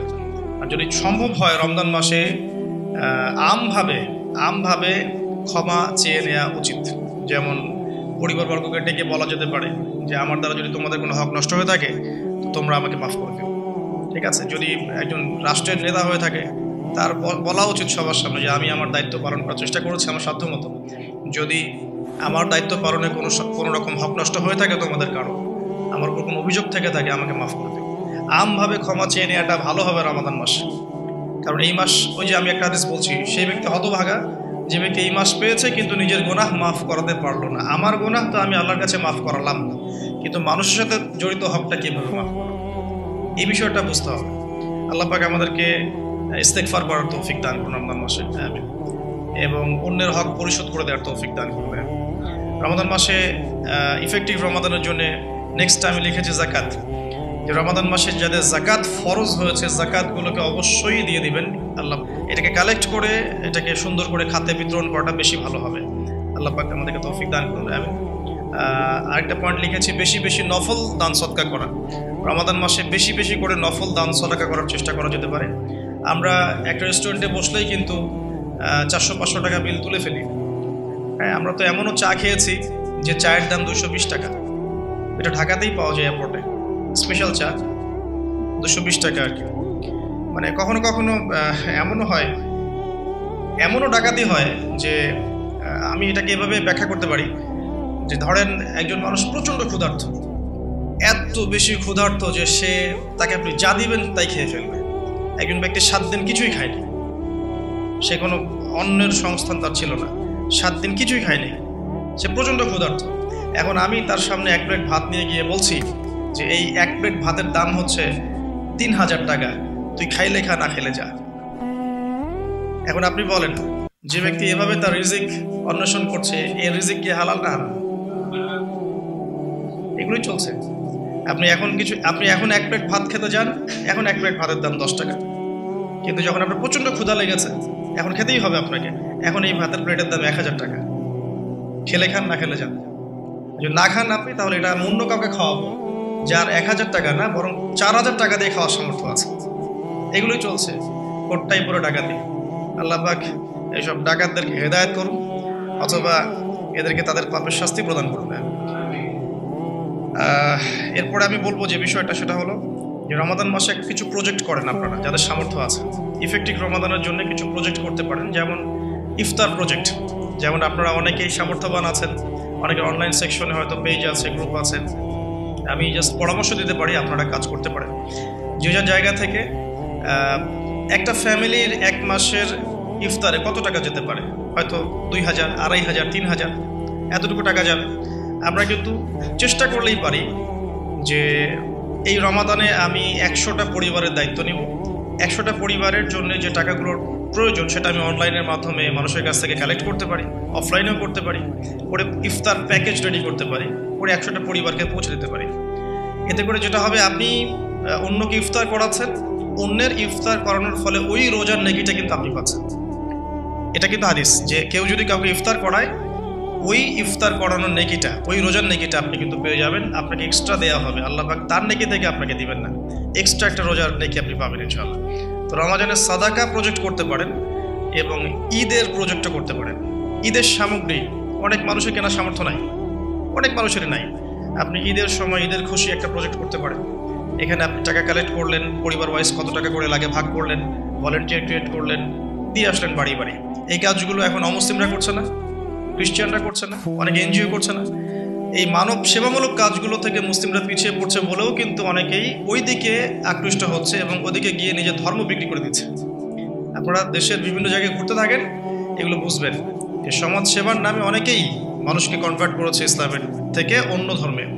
সো আমাদের উচিত বেশি বেশি সোশ্যাল ওয়ার্ক করা, গাছ লাগানো, বেশি বেশি উচিত রক্তদান কর্মসূচি করা, সোশ্যাল কাজ করা, এতিমদের জন্য কোনো প্রজেক্ট করা, বিধবাদের জন্য কোনো প্রজেক্ট করা, মেয়েদের জন্য কোনো সেলাই মেশিনের প্রজেক্ট করা, কর্মসংস্থানের প্রজেক্ট করা। স্পেশালি রমাদানে আপনারা চাইলেই রমাদানের ইফতার প্রজেক্ট করতে পারেন, ঈদের খুশি একটা প্রজেক্ট করতে পারেন। যাদের সামর্থ্য আছে আপনারা কিন্তু করতে পারবেন, আল্লাহ পাক তৌফিক দান করুন, আমিন। আমি এরপরে লিখেছি অন্যকে ইফতার করানো, যেটা আমরা মসজিদের উদ্যোগে করতে পারি, মাদ্রাসার উদ্যোগে করতে পারি। প্রত্যেকটা রমাদানের আসর থেকে মাগরিব পর্যন্ত স্থানীয়ভাবেই আপনারা কিন্তু তালিমের আয়োজন করতে পারেন, তালিমি বৈঠক করতে পারেন। আসরের নামাজ শেষ হয়ে গেছে, এখন যে কোনো একটা টপিকে বা একটা দুটো হাদিস নিয়ে বা একটা কোরআনের আয়াতকে নিয়ে ইমাম সাহেব আধা ঘন্টা 1 ঘন্টা কথা বলবেন, এবং কথা বলা শেষ হয়ে গেলে আমরা সবাই যারা মসজিদে আছি একসাথে বসে ইফতার করে বাসা যাব। এতে করে কিন্তু একটা সামাজিক হৃদ্যতা তৈরি হবে, রমাদানকে এনজয় করা যাবে। তো এটা আমরা করতে পারি, অন্যকে ইফতার করানো। আর আমি পয়েন্ট আউট করেছি একটা বিষয় স্পেশালি, সেটা হচ্ছে রমজান মাসে আত্মীয়তার বন্ধনগুলো জোড়া লাগাবেন। রমাদান মাসে যে ব্যক্তি আত্মীয়তার বন্ধনগুলো জোড়া লাগাতে পারবে না, অন্য কোনো মাসে সম্ভব হবে না হয়তোবা, ইল্লা মাশাআল্লাহ। রমজান মাসে সবার মন নরম থাকে, ইমানের তেজ বেশি থাকে, মানুষ পরকালমুখী কাজ বেশি করে। এই সময়টাই উত্তম সময় পরিবারের মধ্যে ফাটলগুলোকে জোড়া লাগানোর এবং আত্মীয়তার বন্ধনগুলোকে জোড়া লাগানোর। কেন করব? কারণ আমি আমার স্বার্থে করব। আল্লাহ রাব্বুল আলামিন বলেছেন, তার নবীর মাধ্যমে আমাদেরকে বলেছেন যে কেউ যদি পছন্দ করে তার রিজিককে প্রশস্ত করা হোক এবং তার নেক হায়াতকে লম্বা করা হোক, সে যেন আত্মীয়তার সম্পর্ক বজায় রাখে। আমি আবার বলছি, কেউ যদি পছন্দ করে, কেউ যদি চায় যে আমার রিজিকটা প্রশস্ত হোক এবং আমাকে আল্লাহ পাক লম্বা নেক হায়াত দান করুক, কেউ যদি এটা চায়, সে যেন আত্মীয়তার সম্পর্কটা বজায় রাখে। আর এক সৌভাগ্যবান ব্যক্তিদের সংজ্ঞায় একটা হাদিস এসেছে যে লিমান তালা উমরুহু ওয়া হাসুনা আমালুহু, যে ব্যক্তির হায়াতকে, নেক হায়াতকে লম্বা করা হয়েছে এবং নেক আমল বেশি বেশি করার তৌফিক দেওয়া হয়েছে, এই ব্যক্তি সবচেয়ে বেশি সৌভাগ্যবান। এর জন্য একটাই অপশন আছে, সেটা হলো আত্মীয়তার সম্পর্ক বজায় রাখা। আর যে ব্যক্তি আত্মীয়তার সম্পর্ককে ছিন্ন করবে, আল্লাহ রাব্বুল আলামিন তার সাথে সম্পর্ক ছিন্ন করবে। আত্মীয়তার সম্পর্ক ছিন্নকারী কিন্তু জান্নাতে যাবে না। আর আমাদের এই সোকল্ড মডার্ন ওয়ার্ল্ডের মধ্যে আমরা এটা খুব বেশি দেখি যে আত্মীয়তার বন্ধনগুলো কিন্তু ভেঙে যাচ্ছে। আপনাদের ঢাকাতে প্রতি 24 ঘন্টায় 42টা ডিভোর্সের ঘটনা ঘটে, এটা আমি পড়াশোনা করেছি। প্রতি 24 ঘন্টায় 39 থেকে 42টা ডিভোর্সের ঘটনা ঘটে এই শহরে, অনলি এই শহরে। সো এখন কিন্তু সম্পর্কগুলো আর আগের মতো নাই, সম্পর্কগুলো স্বার্থকেন্দ্রিক হয়ে গেছে। মানুষ মানুষের অবস্থানগুলোকে বেশি মূল্যায়ন করছে আর কি, এবং সবাই সবার স্বার্থটা দেখার চেষ্টা করে। লাভ লসের হিসেব আমরা বেশি করতে চাই, ছাড় দেওয়ার মানসিকতা আমাদের মধ্যে কম, সবর কম। আর এই টেকনোলজিক্যাল রেভলিউশন আমাদেরকে মেন্টালি অস্থির করে ফেলেছে আর কি। আমরা মানসিকভাবে স্থির না, খুব অস্থির, দ্রুত সিদ্ধান্ত গ্রহণ করতে চাই, দ্রুত রেজাল্ট পেতে চাই। সব মিলিয়ে আসলে আমরা একটা প্যানিক সিচুয়েশনের মধ্যে আছি। সম্পর্কগুলো খুবই ঠুনকো হয়ে যাচ্ছে দিন দিন। খেয়াল করে দেখেন, আমাদের আগের জেনারেশনের সম্পর্কের যে বেসগুলো ছিল এখনকার কিন্তু এটা নাই। সো রমজান মাস সে উত্তম সময় পরিবার এবং আত্মীয়র মধ্যে একটা সম্পর্কে বন্ড তৈরি করে, স্পেশালি ঈদের হাদিয়া পাঠানো, জামা বা কাপড় বা হাদিয়াগুলো গিফট পাঠানো। এতে করে দেখবেন যে একটা ভালোবাসার বন্ধন তৈরি হবে ইনশাআল্লাহ। মুসলিম সমাজের ঐক্যই সব কিছু, ঐক্য নাই মুসলিম সমাজের কিছুই নাই। আল্লাহ পাক আমাদেরকে বোঝার তৌফিক দেখ। রমজান মাসে একটা পয়েন্ট লিখেছে, আমি পরিবারকে টাইম দিবেন। অবশ্যই পরিবারকে টাইম দিবেন। আমরা যেটা করি মানি মেকিং মেশিনের মতো, সকালে বের হই, রাত্রে বাসায় ঢুকি, এই কাজটা করবেন না। দুনিয়ার ব্যস্ততাকে কমিয়ে আনুন, যতটুকু রিজিকে আপনার হয়ে যায় অতটুকুতে সন্তুষ্ট থাকুন। পরিবারকে টাইম দেন, স্ত্রীকে সময় দেন, মাকে সময় দেন, বাবাকে সময় দেন, স্পেশালি বাসার ছোটদেরকে সময় দেন, বাচ্চাদেরকে সময় দেন, ছোট ভাই বোনদেরকে সময় দেন। তাদেরকে রমজানের রোজা রাখতে উৎসাহিত করেন। নিষেধ করবেন না যে না খেয়ে থাকলে অসুস্থ হয়ে যাবে, এমন হবে না। ওরা এনজয় করবে। দেখবেন ছোট্ট মেয়ে, তাকে বলবেন যে তুমি দুপুর পর্যন্ত না খেয়ে থাকো, তোমার একটা রোজা হবে। অ্যাটলিস্ট ও শিখলো যে কি হলো, আজকে কয়টা রোজা করেছে, আজকে 3টা করেছে, মানে 3বার ভাত খাইছে সে, তাহলে 3টা রোজা হয়েছে আজকে। দেখবেন ও পরের বছর ঠিকই একটা রোজা রেখে ফেলছে। আমরা যখন 5 বছর 7 বছর বয়স, তখনও কিন্তু আমরা রোজা রেখেছি। আমাদেরকে উৎসাহ দেওয়া হতো যে একটা রোজা রাখলে তোমাকে 500 টাকা দেওয়া হবে। 500 টাকা তখন অনেক কিছু, 500 টাকা অনেক কিছু। তোমাকে একটা রোজা রাখলে তোমাকে একটা খরগোশ কিনে দেওয়া হবে, এরকম আমাদেরকে অফার দেওয়া হতো। তোমাকে একটা কিছু ওই যে ছোট ছোট পাখি আছে, এই পাখিগুলো কিনে দেওয়া হবে যে রোজা থাকো। তো ছোটদেরকে উৎসাহিত করা উচিত। ছোটদেরকে আমরা উৎসাহিত করব, ডিসকারেজ করব না। ওরা পারবে ইনশাআল্লাহ, ওদের মধ্যেও সে ক্ষমতা আছে। আস্তে আস্তে আস্তে দেখবেন যে ওরা করতে করতে শিখে ফেলবে ইনশাআল্লাহ। ছোটদেরকে রমজান মাসে আপনি হাতে করে হাত ধরে নিয়ে যাবেন মসজিদে, জামাতে নামাজ পড়ানোর জন্য নিয়ে যাবেন, 2-1 হলো তারাবিতে নিয়ে যাবেন। ওরা খেলুক সেখানে, ওরা ওখানে গিয়ে দুষ্টামি করে, কোনো সমস্যা নাই। আমরা খুব ধমক দিই ওদেরকে, তাড়িয়ে দিই। এই কাজটা টোটালি একটা বাজে কাজ। এবং অন্য মুসলিম কান্ট্রির মসজিদগুলোতে গিয়ে দেখবেন তারা কিন্তু উৎসাহিত করে। ইভেন হারাম শরীফে গিয়ে দেখবেন এই মাতাফের পাশে যখন যে বিশাল যে ফ্লোর আছে, এখানে বাচ্চা কাচ্চারা অনেক জোরে জোরে দৌড়ায়, চকলেট খায়, বেলুন নিয়ে খেলে, ওখানে কত কি করে। আমরা নিজেরাও খেলেছি ওদের সাথে। তো পরিবেশটাই দেখে মনে হয় মাশাআল্লাহ ইসলামিক একটা রুহানিয়াত পরিবেশ, ইসলামিক সংস্কৃতির পরিবেশ। সো আমরা মনে হয় বাচ্চাদের প্রতি বেশি জুলুম করে ফেলি। বাচ্চাদেরকে এত ধমক দেওয়া যাবে না, ওদেরকে সময় দিতে হবে, ওদেরকে রোজা রাখতে উৎসাহিত করা উচিত, গিফট দেওয়া উচিত, এবং ওদেরকে বোঝানো উচিত যে এগুলো আমরা করছি আল্লাহর জন্যে, আল্লাহকে চিনতে শেখানো উচিত। আমি লুকমান হাকিমের প্যারেন্টিং নিয়ে একটা লেকচার দিয়েছিলাম, ওখানে আপনারা দেখতে পারেন যে লুকমান আলাইহিস সালাম কীভাবে তার সন্তানকে উপদেশ দিচ্ছেন। তো ওভারঅল বাচ্চাদেরকে টাইম দেয়া এবং তাদেরকে উৎসাহিত করা আমার মনে হয় রমজানের সৌন্দর্য আরও বৃদ্ধি করবে ইনশাআল্লাহ তাআলা। একটা পয়েন্ট আছে, সেটা হলো দুনিয়ার ব্যস্ততা আপনাকে কমিয়ে আনতে হবে রমজান মাসে, এবং টেকনিক্যাল কিছু কাজ করা উচিত, যেমন বাজারঘাট এগুলো আগে করে ফেলতে পারেন যাতে করে আপনাকে কম বাজারে যেতে হয়। যদি আপনার কাছে সামর্থ্য থাকে ঈদের শপিং করে ফেলা, যাতে করে লাইলাতুল কদর আপনার মিস না হয়। লাইলাতুল কদর মিস হওয়ার সবচেয়ে বড় রিজন কি আমাদের দেশে? লাস্টের দশকে মার্কেটে থাকা, এটা সবচেয়ে বড় রিজন। অনেকে মার্কেটে ঢুকলে একবার বেরোতে চায় না, সাথে ওয়াইফকে নিয়ে গেলে আরও মুশকিল আছে। আপনি বেরোতে চাইলেও সে বেরোতে দিবে না, এটা হয়নি, ওটা ম্যাচিং হয়নি, ওইটা ম্যাচিং করতে হবে, এটা করতে হবে, অবস্থা খারাপ। আর কখনোই আপনি আপনার স্যালারিকে নিয়ে মেয়েদের হাতে তুলে দিয়েন না যে যাও তোমার মার্কেটে গিয়ে শপিং করে আসো, এই কাজটা করতে চায় না। নিজেও নিজের সওম আর আধ্যাত্মিকত্ব নষ্ট করবে, আরও 10 জনের রোজার নষ্টের ভাগিদার হয়ে যাবে। এই জায়গায় আরেকটা কথা আমি অ্যাড করবো যে আমাদের পরিবার বর্গের মহিলারা যেন রমজান মাসে বেপর্দায় না থাকে। রমজান মাসে বেপর্দায় না থাকে মানে এই মাসে অভ্যস্ত হয় যাতে সারা বছর কিভাবে আমি পর্দায় থাকতে পারি। রমাদান মাসে খাস পর্দায় চলে আসা উচিত, তাদের বোরখাগুলোর পর্দাও ঠিক করা উচিত। আমি তো আসলে এই বিষয়ে বেশ কথা বলেছি। তাদের কথা, তাদের হাঁটা চলা, তাদের চোখের চাহনি, তাদের অঙ্গভঙ্গি, প্রতিটা বিষয়ের মধ্যেই পর্দা আছে। শুধুমাত্র কাপড়ের পর্দা বোঝানো হচ্ছে না এখানে, তাদের কথা, তাদের মেন্টালি, ওদের আচরণ, হাঁটা চলা, ওঠা বসা, চাহনি সব কিছুই পর্দার অন্তর্ভুক্ত। এই বিষয়টা আমাদের মা বোনদেরকে বুঝতে হবে যে পর্দা শুধুমাত্র পোশাকের নাম নয়, এটা একটা মানসিকতার নাম, যে আমি নিজের লজ্জাশীলতার প্রকাশ ঘটাবো, এটাই হচ্ছে পর্দা।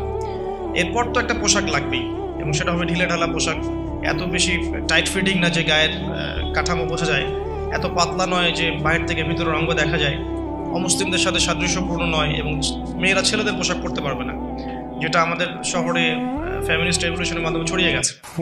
এবং এই শহরে চলে কিভাবে আমরা চোখের পর্দা করব, এটা একটা বড় চ্যালেঞ্জ।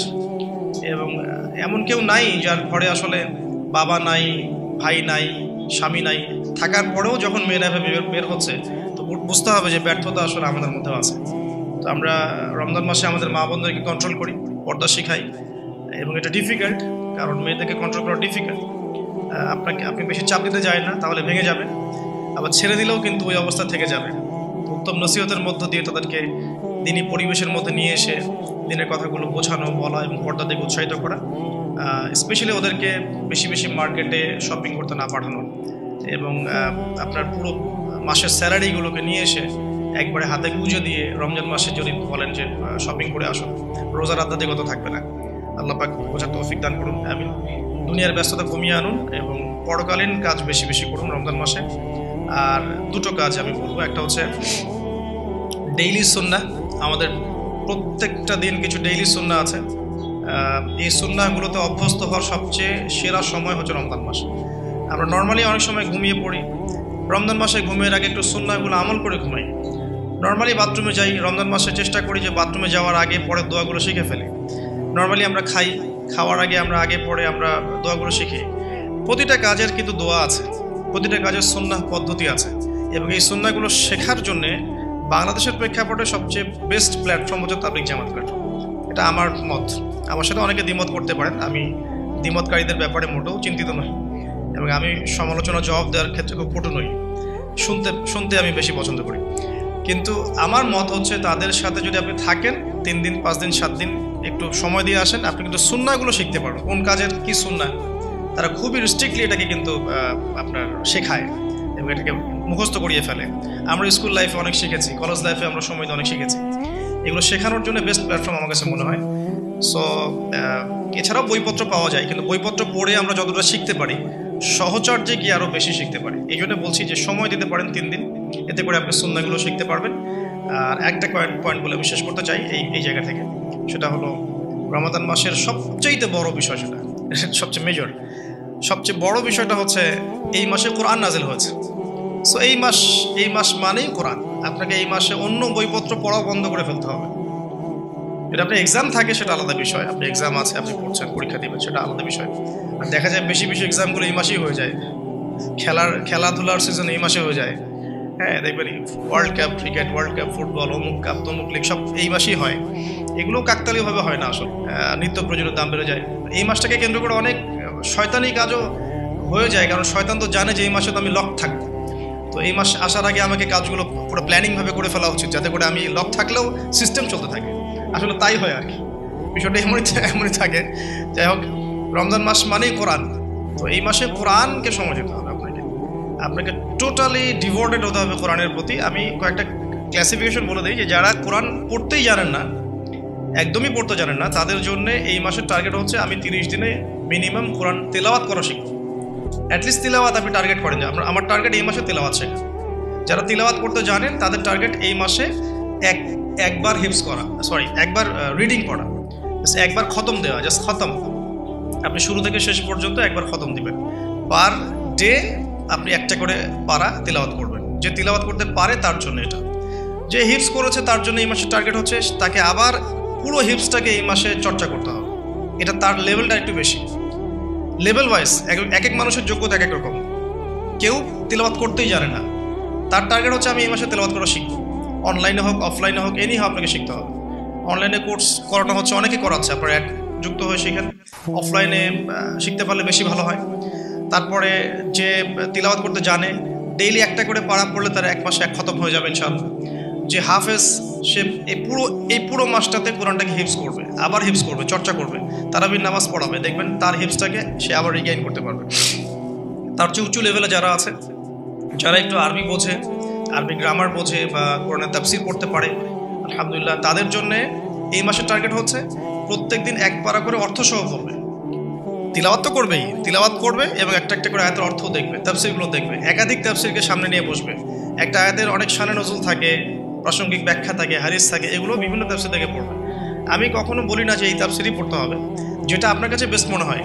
অনেকে জালালাইনকে বেস্ট মনে করেন, অনেকে ইবনে কাসিরকে বেস্ট মনে করেন, কেউ আছেন মারিফুল কোরআনকে ভালো মনে করেন। যার কাছে যেটা বেটার মনে হয় আপনি সেটাই নেন, বা একাধিক তাফসীর নেন, নিয়ে পার ডে প্রত্যেক রমাদান একটা করে পারা আপনি শেষ করেন।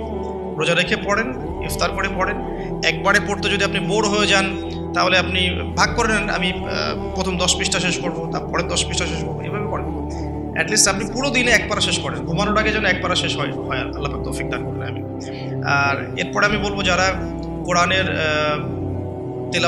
তেলাওয়াতে পারদর্শী, হিফজ করতে পারেন, মাশাআল্লাহ, অর্থ বোঝেন, এই মাসে তাদের দায়িত্ব আরও বেশি। তাদের দায়িত্ব হচ্ছে এই মাসে কোরআন মানুষকে শেখানো হয়, মানুষকে শেখানো এবং মানুষকে কোরআনের মেসেজগুলো পৌঁছে দেয়া, দার্স দেয়া, কোরআন কেন্দ্রিক আলোচনা করা, কোরআনের হালাকাগুলো করা। এতে করে কোরআন সূরা ওয়াইজ মানুষকে শেখানো যাবে, মেসেজ পৌঁছে দেওয়া যাবে। আর একটা জিনিস আমাদের সবার উপরই দায়িত্ব, সেটা হলো কোরআনের শিক্ষাগুলোকে প্রচার করা, নিজের পরিবারে, মুসলিম অমুসলিম সবার মাঝেই এটাকে প্রচার করা। এতে করেই দেখবেন কোরআনের বিধিবিধানগুলো ইনশাআল্লাহ এমন একটা বিশ্ব আসবে যেখানে বাস্তবায়িত হবে ইনশাআল্লাহ আযজা ওয়া জাল। আর লাস্ট পয়েন্ট হচ্ছে, শেষ দশকের লাইলাতুল কদর তালাশ করতে হবে। এই শেষ দশকটাকে কোনোভাবেই নষ্ট করা যাবে না, শপিংয়ের মাধ্যমে বা দুনিয়াবি কাজের মাধ্যমে কোনোভাবেই নষ্ট করা যাবে না। 27-এর রাতেই লাইলাতুল কদর হবে কোনো গ্যারান্টি নাই। 21, 23, 25, 27, 29 5টা রাতেই জাগতে হবে মিনিমাম। তারাবির নামাজ পড়বো অবশ্যই, এর সাথে সাথে শেষ রাত্রে উঠতে হবে। এই 5টা রাত ঘুমানোর কোনো সুযোগ নেই, এবং পরিবারবর্গকে জাগাতে হবে। কিছু সাইন অ্যান্ড সিমটমস আছে, আপনি হয়তো দেখতে পারেন এই 10টা রাতের মধ্যে কোনো একটা বৃষ্টি হচ্ছে, ওয়েদার খুব সুন্দর, যদিও শহর কেন্দ্রিক জায়গায় বোঝাটা ডিফিকাল্ট। হ্যাঁ, সূর্যোদয়ের পর একটু আলোটা বেশি থাকতে পারে। এছাড়া মুমিন বুঝতে পারবে সেদিন ইবাদত করলে তার ভিতরে ইবাদতের স্বাদ বেশি পাবে। সে ওই রাতে চোখ দিয়ে পানি পড়বে, কারণ ওই রাতেই জিবরাইল আলাইহিস সালাম ফেরেশতাদেরকে নিয়ে নেমে আসেন এবং মুমিনদের জন্য দোয়া করতে থাকেন। তো লাইলাতুল কদর তালাশ করাটা সবচেয়ে বেশি ইম্পর্টেন্ট শেষ দশকে। এর জন্য সবচেয়ে ভালো পদ্ধতি হচ্ছে ইতিকাফ করা। যারা পসিবল হবে রমাদানের শেষ দশকটা ইতিকাফ করতে পারেন, ইনশাআল্লাহ আযজা ওয়া জাল আশা করা যায় তারা লাইলাতুল কদর অবশ্যই পেয়ে যাবেন ইনশাআল্লাহ তাআলা। আমি অনেক কথা বললাম, যেগুলো করার আমি একটু রিভিউ করছি, এবং আর 5টা মিনিট সময় নেব আমি। কিছু বিষয় আছে যেগুলো আবার করাও যাবে না, আমি প্রথম থেকে আবার একটু রিভিউ করছি। যে এই রমাদান মাসের মূল উদ্দেশ্য হচ্ছে তাকওয়া অর্জন করা। এই তাকওয়া আমাদেরকে শক্তি দিবে, এই শক্তি দিয়ে আমরা কি করব, আল্লাহ পাকের দিনটাকে স্ট্যাবলিশ করব, এটা আমাদের মূল কাজ। এবং এই 3টা জিনিস একসাথেই হয়েছে, কিবলা পরিবর্তন, নতুন জাতির উত্থান, এবং আপনার রমাদানের সমকে ফরজ করা, আর এই মাসেই কোরআন নাজিল হয়েছে, আবার এখানেই বদর হয়েছে। স্টার্টিং আমরা করব প্রথমত কিছু কাজের মধ্য দিয়ে। প্রথমত তারাবির সালাত, যে সালাতের আমরা কোয়ান্টিটির চাইতে কোয়ালিটিকে বেশি গুরুত্ব দেবো ইনশাআল্লাহ আযজা ওয়া জাল। এরপরে আমরা শেষ রাতের তাহাজ্জুদে অভ্যস্ত হওয়ার চেষ্টা করবো ইনশাআল্লাহ, উইথ ফ্যামিলি যদি আরও ভালো হয় পুরো ফ্যামিলির সাথে করা যায়। সাহরি এবং ইফতারে খাদ্যকে নিয়ন্ত্রণ করতে হবে এবং খাদ্য নিয়ন্ত্রণের মধ্য দিয়ে প্রবৃত্তিকে নিয়ন্ত্রণ করতে হবে। ম্যানুফ্যাকচার্ড ফুডগুলো ত্যাগ করে আমরা ঘরের হোমমেড ফুডগুলো খাওয়ার চেষ্টা করব। 5 ওয়াক্ত সালাত জামাতে আদায় করার চেষ্টা করবো ইনশাআল্লাহ তাআলা। 5 ওয়াক্ত ফরজ নামাজের সাথে ডেইলি মিনিমাম 12 রাকাত সুন্নাহ আদায় করার চেষ্টা করতে হবে। বেশি বেশি দোয়া করা সওম রাখা অবস্থায়। দোয়ার জন্য আমি একটা বই সাজেস্ট করেছি, হিসনুল মুসলিম, এবং দোয়া করার আদব এবং দোয়া কবুলের সময়গুলো লক্ষ্য করে দোয়া করতে হবে। আল্লাহ তৌফিক দান করুন। আমি বেশি বেশি জিকির করব, চলতে ফিরতে অলওয়েজ জিকিরের উপর থাকবো, আজে বাজে কথা কম বলে সুবহানাল্লাহ, আলহামদুলিল্লাহ, আল্লাহু আকবার, লা ইলাহা ইল্লাল্লাহ এগুলো বেশি বেশি পড়বো। আমরা জ্যামটাকেও কাজে লাগাতে পারি সেটা বলেছি। এবং এমন এমন কথা এবং কাজের সময় নষ্ট করব না যেগুলো আমাদের মনের আধ্যাত্মিকত্ব নষ্ট করে দেয়। দুজন মুসলিম বসে কথাও বলি, দিন সংক্রান্ত কোনো কথা আলোচনা করলে কোনো সমস্যা হবে না ইনশাআল্লাহ। ইস্তেগফার করবো ইনশাআল্লাহ বেশি বেশি করে, নিজের পাপকে লিস্ট আউট করতে পারি। ইন্ডিভিজুয়ালি ক্ষমা চাওয়া পাপের জন্যে, আমভাবে ক্ষমা চাওয়া, আর মানুষের সাথে জড়িত যে হকগুলো আছে এগুলোকে ফিরিয়ে দেওয়ার চেষ্টা করা। যদি না পারি ফিরিয়ে দিতে, তাহলে আল্লাহর কাছে আমার যে অপারগতা এটা প্রকাশ করা, যে আল্লাহ আমি চেষ্টা করেছি এরপরেও পারলাম না, আল্লাহ ওই ব্যক্তির তুমি কল্যাণ করে দিও বা মঙ্গল করে দিও, আমাকে মাফ করে দিও। এরপর আমরা জাকাতগুলো লিস্ট আউট করবো, জাকাতগুলোকে প্রদান করব। এটাকে সামগ্রিকভাবে আদায় করতে পারলে বেশি ভালো হয় মসজিদ, মাদ্রাসা বা সংগঠনগুলোর উদ্যোগে। আল্লাহ পাক তৌফিক এনায়েত করুন।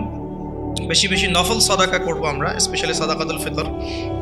রমাদান মাসের ঈদের প্রজেক্ট এবং রমাদানের খাদ্য বিতরণ প্রজেক্ট আমরা করতে পারি। অন্যদেরকে বেশি বেশি ইফতার করাতে পারি।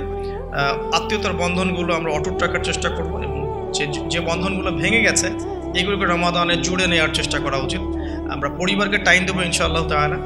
স্পেশালি ছোটদেরকে উৎসাহিত করব ইসলামিক কালচারগুলো ফলো করার জন্য এবং আমাদের সাথে এই রমাদানের সৌন্দর্যগুলোতে অংশ নেওয়ার জন্য। তারাও আমাদের সাথে নামাজে যাবে, তারাবিতে যাবে, তারাও আমাদের লেবাসগুলো পড়বে, একসাথে ইফতার করবো ইনশাআল্লাহ। একটা ইসলামিক সংস্কৃতি আমাদের পরিবারের মধ্যে প্রতিষ্ঠা করার চেষ্টা করতে হবে। দুনিয়ার ব্যস্ততাকে কমিয়ে আনতে হবে এবং টেকনিক্যালি কিছু কাজ আগেই করে ফেলা, যাতে করে রমাদান মাসে আমাকে বাইরে বেশি সময় দিতে না হয়। ডেইলি সুন্নাহগুলোর উপর আমল করা, লাইলাতুল কদর পাওয়ার জন্য ইতিকাফ করা এবং কোরআনুল কারীমের হকটাকে আদায় করা। কোরআনুল কারীমকে কেন্দ্র করে রমাদানের সময় কাটানো, অন্য বইগুলোকে বন্ধ করে ফেলা। ইভেন অন্য ইসলামিক যে বইগুলো আছে বিষয়ভিত্তিক, এগুলোকেও পড়া কমিয়ে দিয়ে শুধু কোরআনের উপর থাকার চেষ্টা করলে বেশি ভালো হবে, কোরআন এবং হাদিসের বইগুলোর উপরে। আল্লাহ পাক আমাদেরকে এই কাজগুলো করার তৌফিক দান করুন এবং এগুলোকে ধরে রাখার তৌফিক দান করুন। এই কাজগুলো যেন আমরা সারা বছর ধরে রাখতে পারি, সেই তৌফিক আল্লাহ পাক দান করুন। আর শেষ করার আগে আমি 2 মিনিটে কিছু কথা বলতে চাই। সেটা হলো যে আল্লাহ পাক সওমকে এভাবে দেননি যে নামাজ পড়বে, ভালো কাজগুলো করবে, আপনার খাবার ত্যাগ করবে, স্ত্রী সহবাস ত্যাগ করবে, পানীয় ত্যাগ করবে, তাহলেই তুমি সফল হয়ে যাবে। ব্যাপারটা কিন্তু আসলে এমনও নয়। আরেকটা মেজর পয়েন্ট আছে, সেটা হচ্ছে সওম রাখা অবস্থায় কিছু কাজ করাও যাবে না। স্পেশালি সওম রাখা অবস্থায় আমাদের মিথ্যা বলা যাবে না, সওম রাখা অবস্থায় গীবত করা যাবে না, সওম রাখা অবস্থায় আমরা অন্যের সাথে হিংসা করতে পারবো না, পরশ্রী কাতর হতে পারবো না, রিবা বা সুদ খেতে পারবো না, সওম রেখে মাদক খেতে পারবো না, স্পেশালি ইফতার করার পরে সিগারেট ধরতে পারবো না আমরা আসলে, ঠিক আছে? আমরা অন্যের প্রতি জুলুম করতে পারবো না, সওম রেখে আমরা মাপে কম দিতে পারি না, সওম রেখে আমরা বাজারে সিন্ডিকেট তৈরি করতে পারি না, আমরা কোটটাই পুরো ডাকাতি করতে পারি না সওম রেখে। স্পেশালি আপনার যে নাটক, সিরিয়াল যে বিষয়গুলো আছে এগুলো দেখে রোজার বারাকাপূর্ণ সময়গুলো নষ্ট করা, ইভেন গার্লফ্রেন্ডের সাথে সময় দেওয়া, ফোনে কথা বলা, এই যে বিষয়গুলো আছে এই জিনিসগুলো আমাদের অ্যাভয়েড করতে হবে। যাবতীয় রকম হিংসা, বিদ্বেষ, ঝগড়া, মারামারি, হানাহানি, কাটাকাটি যা কিছু আছে, আল্লাহ পাক যত কিছুকে হারাম করেছেন এই বিষয়গুলো না ছাড়তে পারলে কিন্তু লাআল্লাকুম তাত্তাকুনের এই শিক্ষায় আমরা আসতে পারবো না। আমি আবারও বলছি, শুধুমাত্র ভালো কাজগুলো যেগুলো বলেছে লিস্ট আউট করে এগুলো করলেই সব কিছু হয়ে যাবে না, যতক্ষণ না এই খারাপগুলোকে ছাড়তে পারছে।